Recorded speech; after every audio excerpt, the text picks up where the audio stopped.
Queridos, eu tenho por hábito, eu sei que eu não tenho tanta idade assim, mas como os nossos pregadores antigamente, eu tenho por hábito de, antes de chegar aqui na casa de Deus, ir falar com Ele e consultar a Ele qual é o desejo dEle para o povo que Ele mesmo vai trazer aqui. E estando eu falando com Deus, alinhando o meu coração com a vontade dEle, entre alguns textos que o Senhor me confiou por sua graça e misericórdia, ardeu fortemente em meu coração o texto que está diante de nós. Este verso que nós fizemos menção aqui essa noite, haja visto que para alguns já foi talvez até um texto de exortação, que acredito que quem nunca foi talvez desabafar com alguém, e esse alguém disse: irmão, espera com paciência no Senhor.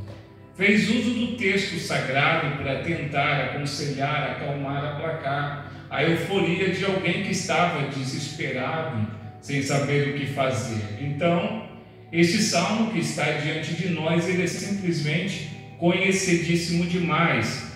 E quando a gente fala de um texto conhecidíssimo demais, tratando-se das Escrituras, por mais que ele seja muito conhecido, ele sempre tem algo a nos ensinar.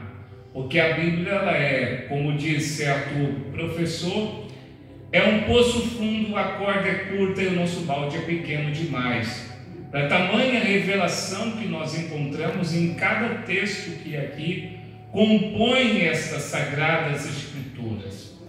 E quando a gente olha para o Salmo de número 40, é bem verdade que o seu compositor, o seu escritor, é o conhecidíssimo salmista Davi, que compôs cerca de aproximadamente 73 salmos, mais ou menos aproximado, porque existem alguns que não se encaixam muito, mas é considerado ainda assim mesmo a autoria deste homem chamado Davi.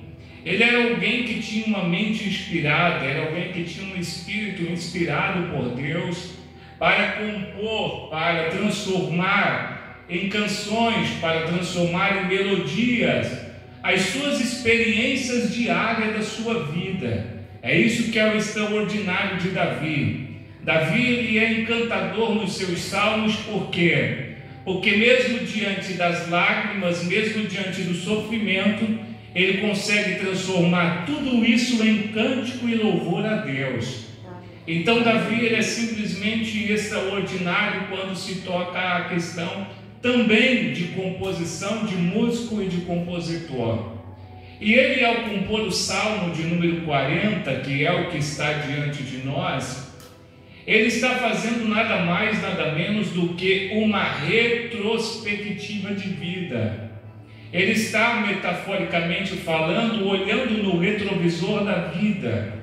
Ele está olhando e lembrando de tudo que ele passou, de tudo que ele viveu, de tudo que ele enfrentou, de tudo que ele suportou, de tudo aquilo que ele teve que guerrear, de tudo aquilo que ele teve que enfrentar, de tudo aquilo que ele teve que peitar muitas das vezes com tão pouca força, mas que com Deus ele conseguiu dar a volta por cima e ser o homem que ele se tornou dentro das Sagradas Escrituras.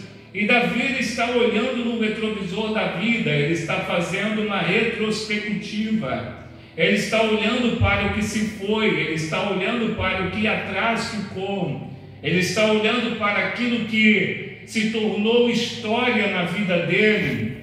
E ele então vai fazer algo muito extraordinário, porque um momento desses, entre tantos que ele viveu, chamou a atenção dele.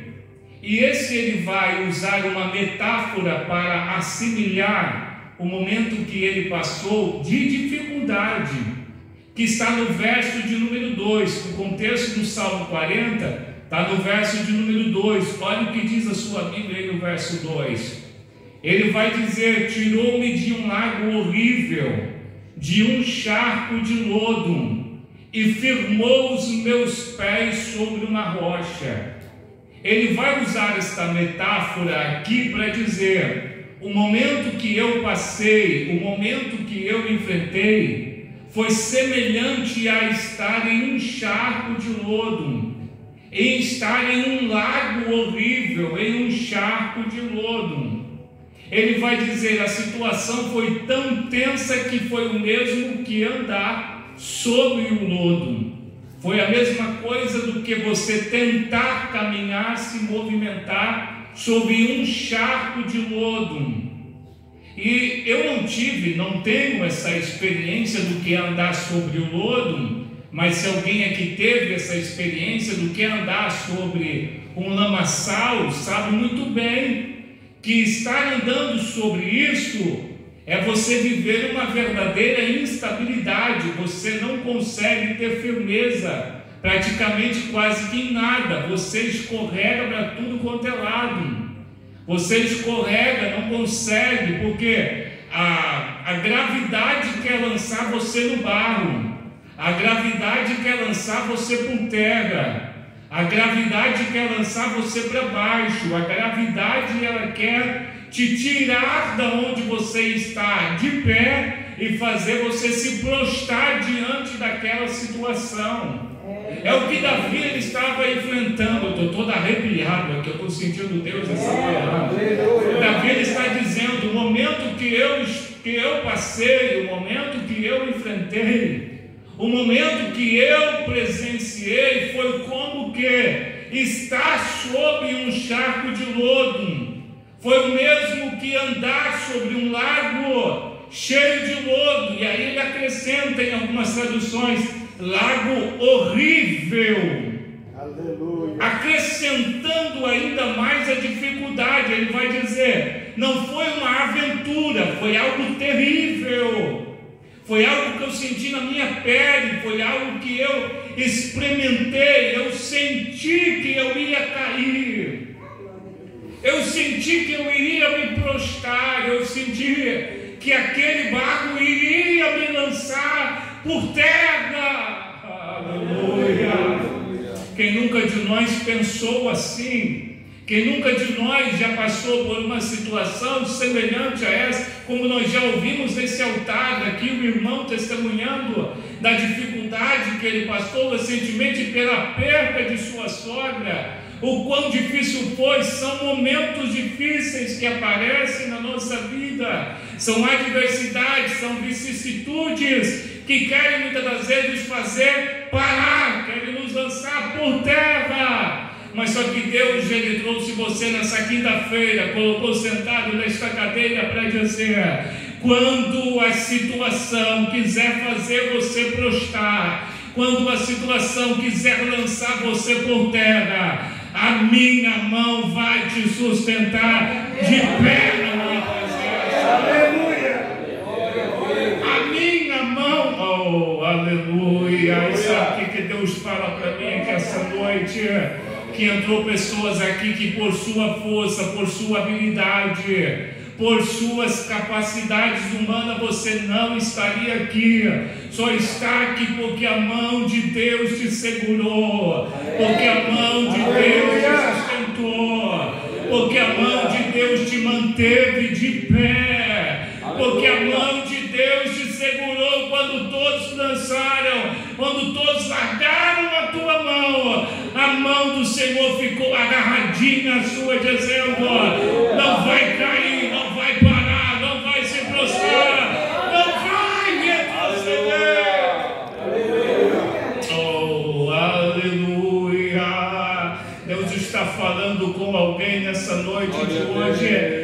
Parece que já estava até combinado. Eu estava falando com o irmão aqui antes do culto, com o líder de missão, e nós estamos nos falando exatamente sobre isso, sobre gratidão. Deus está hoje aqui pegando alguém, chacoalhando literalmente, dizendo, seja mais grato dentro da minha casa, porque você só está aqui porque eu te sustentei de pé, porque eu te segurei de pé. Glória a Deus. Davi, ele está vivendo esse momento difícil. Davi, ele está vivendo essa situação tensa na sua vida, que ele usa essa metáfora para assemelhar. um lago horrível, um charco de lodo.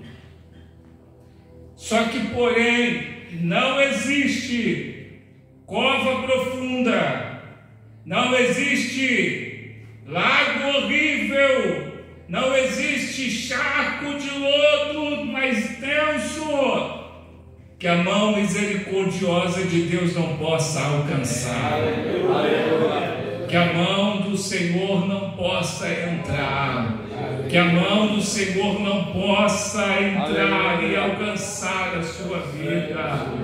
Não existe poço profundo, não existe cova, não existe cisterna profunda, não existe lugar mais profundo que a mão de Deus não possa alcançar alguém e a sustentar. Sabe o que Deus coloca em meu coração para dizer para alguém aqui essa noite?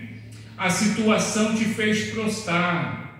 A situação, eu falei aqui primeiramente daqueles que a mão do Senhor estava sustentando e não deixaria se prostrar. Só que agora Deus traz ao meu coração dizendo: filho, tem alguém aqui que está prostrado, tem alguém aqui que a gravidade já lançou por terra, tem alguém aqui que a gravidade já lançou ele no charco de lodo. Então seja, eu não vou usar aqui, tentar figurar esse charco de lodo com pecado, não, poderia, mas não vou usar. Vou dizer que esse charco de lodo seja as dificuldades, as adversidades, as situações difíceis da vida. E Deus está dizendo: tem alguém aqui que está prostrado diante do seu problema. Só que Deus está dizendo: eu te trouxe aqui para te colocar de pé outra vez na minha presença. Eu te trouxe aqui para te levantar, para te fazer voltar a andar novamente. Talvez você estava prostrado, parado, paralisado, estagnado, estava pensando: é nessa situação que eu vou morrer. E Deus está dizendo: te surpreendo hoje nessa quinta-feira em dizer: dia 26 ficará marcado como o dia em que eu visitei teu charco de lodo, eu visitei a tua cisterna, eu visitei essa tua situação, estou te levantando outra vez. Posso falar? Vai voltar a cantar de novo, vai voltar a pregar de novo, vai voltar a orar de novo, vai voltar a jejuar de novo, vai voltar a sentir a presença de Deus de novo, vai voltar a falar em línguas estranhas de novo, vai voltar a sentir a presença, vai voltar a se alegrar, vai voltar a ter a alegria da salvação novamente. Eu preciso ir adiante, porque senão eu prego a noite inteira com essa noite. Eu estou inspirado para pregar essa noite. Aí ele vai dizer: é nessa situação que eu compus esse salmo de número 40. Entendido o contexto desse salmo, agora a gente volta para o verso 1. E olha o que diz no verso 1: esperei com paciência no Senhor. Não, você está aí ainda? Tá? Vou falar de novo. Esperei com paciência no Senhor. No Senhor. Só nesta expressão aqui, pastor Eloy, a gente aprende a princípio 4 lições. Quantas lições? 4 lições. Importantíssimas. Só nesta expressão: esperei com paciência no Senhor. Primeira, quando a gente fala sobre a questão de esperar em Deus, é uma situação bastante complicada. Existe um conceito muito equivocado do que é de fato esperar em Deus. Existem muitas pessoas que, devido ao conceito errado de esperar em Deus, morreram e não alcançaram a promessa. Devido ao conceito errado de esperar em Deus, morreram e não alcançaram e não viveram tudo que Deus tinha para eles. Porque esperar em Deus não é eu cruzar os meus braços e lançar todas as responsabilidades a Deus. Isso não é esperar em Deus. Isso tem outro nome, como comodismo, conformismo. Esperar em Deus não é eu dizer, Deus que faça tudo e eu só recebo. Isso não é esperar em Deus. Isso aí é covardia de alguém para com Deus. Porque quando a gente olha no texto sagrado e começa a meditar e começa a prescrutar no que de fato é esperar em Deus, e como já fora falado aqui essa noite da galeria dos heróis da fé, do capítulo 11 de Hebreus, nós vamos entender que esses homens, eles tiveram um conceito diferente de esperar em Deus do que o conceito de hoje. O conceito verdadeiro de esperar em Deus é diferente, vou provar para você. No original hebraico, você não vai encontrar aqui nesse texto a expressão esperei com paciência no Senhor, não. Mas no original está escrito da seguinte forma: esperando, esperei com paciência no Senhor. O que vai mudar aqui, pastor Jonas? Vou te explicar.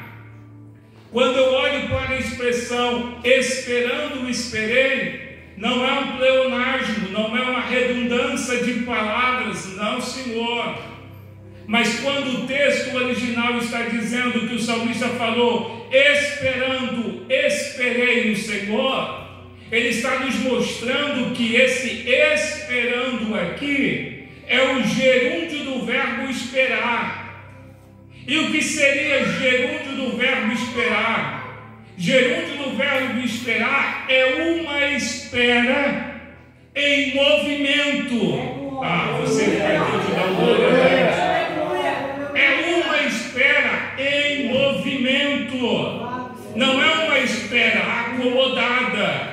Não é uma espera estagnada. Não é uma espera paralisada, não. Mas é uma espera em movimento, porque gerúndio é o movimento do verbo. Então ele está dizendo, esperando, esperei. Ele está dizendo, enquanto eu esperava em Deus, eu não estive parado, eu estive em movimento.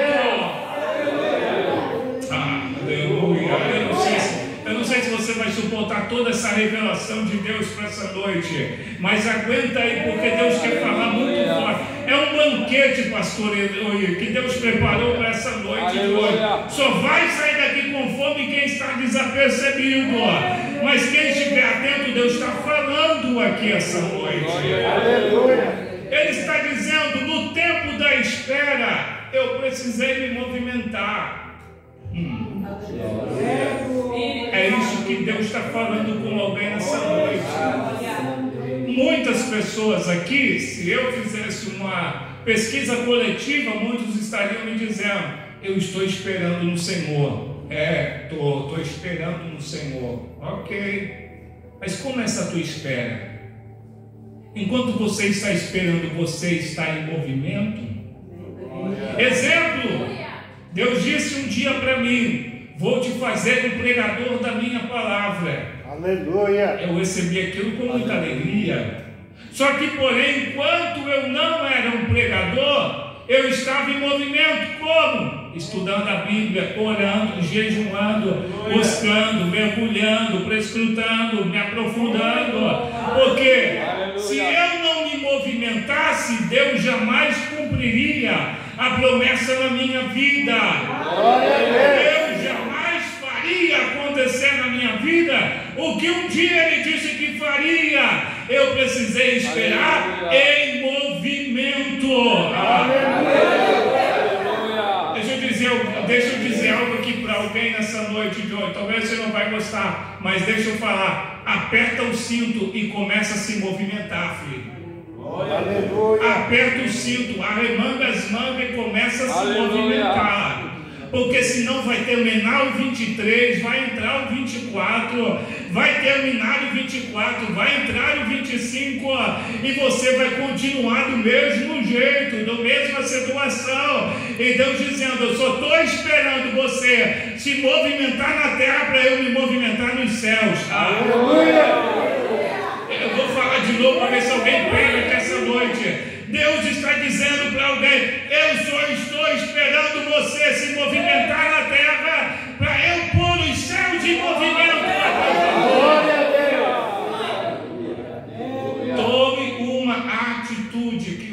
direção. Tome uma atitude. 55. Oh, meu Deus do céu, esse relógio não gosta de mim, já é 8:55, eu já vou terminar. Ele está dizendo, eu esperei em movimento. Aí eu vou adiante, eu deixo para outro dia. Pode ser? Ok, outro dia eu volto para terminar então. Mas olha só, ele vai dizer, eu precisei esperar em movimento. Essa é a primeira lição. A espera em Deus é em movimento. A espera em Deus é em movimento. Pronto, se você já aprendeu isso, eu posso ir embora abençoado. Amém.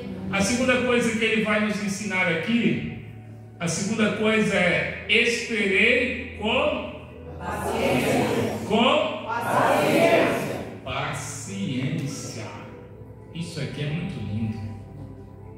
Porque paciência, se você olhar lá nos frutos do Espírito em Gálatas, você vai perceber que esse fruto, essa paciência está lá também.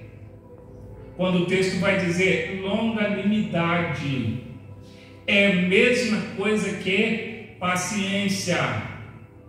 A ciência vai dizer que paciência, digo de novo, a ciência vai dizer que paciência é uma virtude humana que poucos têm.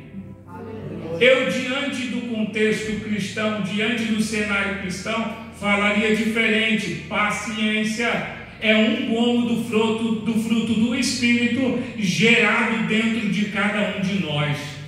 Aleluia. Só é possível exercer a paciência quem tem o Espírito Santo dentro dele, gerando os gomos do seu fruto.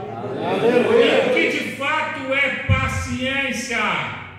Paciência é o equilíbrio. Glória a Deus. Paciência é equilíbrio. O impaciente é um desequilibrado. E já diz o ditado que o impaciente come cru, não é verdade? É. Ele come cru porque ele não sabe esperar o tempo. Ele é desequilibrado. Mas o paciente, ele tem equilíbrio. Aleluia. A espera vai querer desequilibrar muita gente. Mas Deus está dizendo, mantenha o equilíbrio. Glória a Deus. Mantenha o equilíbrio. Aleluia. No tempo da espera vai dar vontade de chutar a barraca, vai dar vontade de chutar o balde, vai dar vontade de dançar a toalha, vai dar vontade de lavar as mãos, mas Deus está dizendo, mantenha o equilíbrio. Aleluia. Mantenha o equilíbrio. Mantenha o equilíbrio. O que é manter o equilíbrio? É manter o foco, é não perder o foco, é botar os olhos em Cristo e não tirar dele jamais. O vento vai soprar, o vento vai balançar, vai cair 1000 ao teu lado, 10.000 à tua direita, mas se você tiver com foco, se você tiver o equilíbrio, você não será atingido. Vou adiante. Terceira coisa que eu aprendo aqui nessa noite, só nessa expressão, eu esperei com paciência. Ele vai dizer, eu esperei com paciência no Senhor. No Senhor. E fica de pé, senão não para, não adianta. Fica de pé.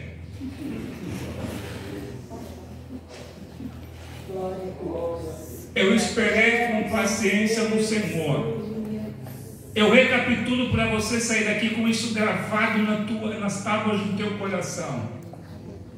Esperar é uma espera em movimento. É uma espera em movimento. E esperar em Deus tem que ser com equilíbrio. E agora vem o terceiro. Esperar com paciência no Senhor. O que ele está dizendo aqui? Esperar com paciência no Senhor é eu dizer, eu abro mão do tempo cronos para viver o Kairos de Deus. Eu vou falar mais português então para você entender. eu abro mão do meu tempo, do tempo humano, para viver o tempo de Deus na minha vida. Quando Ele está dizendo, eu esperei com paciência no Senhor, Ele está dizendo, eu espero o tempo que tiver que esperar, mas eu quero viver o tempo de Deus para mim. Eu quero viver o tempo de